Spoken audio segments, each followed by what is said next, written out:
ഞാൻ വിചാരിച്ച പോലെ തന്നെ ഒരാൾക്ക് പനി വന്നപ്പോൾ മറ്റേ ആൾക്ക് അതിലും ശക്തമായി തന്നെ പിറ്റേന്ന് പനി വന്നിട്ടുണ്ട് കേട്ടോ. അപ്പം ഇന്ന് രണ്ടാൾക്ക് സ്കൂളിൽ പോകാൻ പറ്റിയില്ല, രണ്ടാളൊന്ന് ഹോസ്പിറ്റലിൽ കൊണ്ടുപോയി. എവിടെയെങ്കിലുമൊക്കെ ഒന്ന് പോകണമല്ലോ. അങ്ങനെ ഒരു കൊട്ടക്ക് മരുന്നും കൊണ്ടാണ് ഞങ്ങൾ തിരിച്ചു വന്നത്. വന്ന പാടന്നെ മരുന്നും നെബുലൈസിങ്ങും ഒക്കെ ചെയ്യുന്നുണ്ട്. ഇവർക്ക് പിന്നെ എത്ര വയ്യായികയാണെങ്കിലും ഇരുന്ന് കളിച്ചോളും, അതിനൊരു കുഴപ്പമില്ല.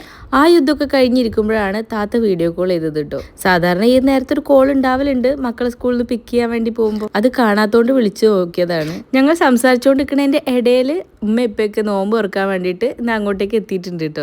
അതുകൊണ്ട് തന്നെ അവിടെ കാര്യമായിട്ട് അവരെല്ലാരും കൂടി എന്തൊക്കെയൊക്കെയോ ഉണ്ടാക്കുന്നുണ്ട്. അവരവിടെ ഉണ്ടാക്കുന്ന ഫുഡിന്റെ മണം ഇങ്ങോട്ടേക്ക് അടിക്കുന്ന ഒരു ഫീൽ ആയിരുന്നു കേട്ടോ എനിക്ക്. അങ്ങനെ കൊതി വന്ന് ചാടി എണീച്ചതാണ് ഞാൻ ബെഡിന്ന്. ഒരു കായ്പോള ഉണ്ടാക്കാന്ന് വിചാരിച്ചു. ഒരു ചെറുത് ഒരു 5-6 മാസമെങ്കിലും ആയിട്ടുണ്ടാവും ഈ കട്ടിംപൊടി ഞാൻ വാങ്ങി വെച്ചിട്ട്. ഞാൻ ഉപയോഗിക്കാനൊന്നൊരു മൂഡ് ഉണ്ടായിരുന്നില്ല. ഇന്ന് കുറച്ച് വൈബ് ആയിക്കോട്ടെ എന്ന് വിചാരിച്ചിട്ടാണ് ഞാനത് എടുത്തത്. പക്ഷെ പഴത്തിന്റെ പകുതി പോലും എനിക്ക് അതിമ വെച്ച് കട്ട് ചെയ്യാൻ പറ്റുന്നുണ്ടായിരുന്നില്ല, അത്രയും ചെറുതായിരുന്നു. എന്നാലും കുറച്ച് ഭംഗി ആയിക്കോട്ടെ എന്ന് വിചാരിച്ചിട്ട് കുറച്ചധികം കഷ്ടപ്പെട്ട് ഞാൻ അതിമൻ തന്നെ മുറിച്ചു. ആദ്യം അണ്ടിപ്പരിപ്പും മുന്തിരിയായിരുന്നു വറക്കേണ്ടിയിരുന്നത്, എന്നിട്ടാണ് പഴം വാട്ടേണ്ടത്. പക്ഷെ ഒരു ആവേശത്തിൽ അതൊക്കെ തല തിരിഞ്ഞു പോയി. അതേപോലെ മുട്ടയും പഞ്ചാരയും ബീറ്റ് ചെയ്യേണ്ട ജസ്റ്റ് കൈ കൊണ്ട് ബീറ്റ് ചെയ്ത് എടുത്താൽ മതി. ഞാൻ പിന്നെ ഒരു ആവേശത്തിൽ ഈ ബീറ്ററൊക്കെ എപ്പോഴെങ്കിലുമൊക്കെ ഒന്ന് പുറത്തെടുക്കേണ്ടത് വെച്ചിട്ട് നന്നായിട്ട് ബീറ്റ് ചെയ്തു. ബീറ്റിങ് കുറച്ച് കൂടിയും പോയി, പഴം ഇച്ചിരി കുറഞ്ഞും പോയി. ഇതിലേക്ക് ഇട്ടപ്പോൾ കായ്പോളന്റെ കായ കാണാനല്ല കേട്ടോ. അങ്ങനെ കുക്ക് ചെയ്തൊക്കെ എടുത്തപ്പോൾ ഈ ഒരു പരുവത്തിൽ മുറിഞ്ഞാ കിട്ടിയത്. എവിടെ പരിപാടി അവതരിപ്പിച്ചാൽ എൻ്റെ അവസ്ഥ ഇത് തന്നെ.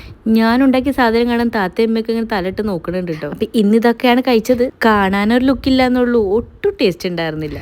വെറുതെ പറഞ്ഞ കേട്ടോ. അത്യാവശ്യം നല്ല ടേസ്റ്റ് ഉണ്ടായിരുന്നു, എനിക്ക് ഇഷ്ടപ്പെട്ടു കേട്ടോ. സുജി വന്നതിന് ശേഷം സുജിയും കഴിച്ചു, കുറ്റമൊന്നും പറഞ്ഞില്ല. അപ്പൊ വലിയ കുഴപ്പമുണ്ടാവില്ല. പിന്നെ നമ്മൾ മാത്രം കഴിച്ചാൽ പോരല്ലോ, ലിയോക്ക് എന്തെങ്കിലും കൊടുക്കുക. അങ്ങനെ അവന്റെ ഫുഡ് കൊടുത്ത് അവന്റെ കുഞ്ഞുകുമ്പേ നിറച്ചു.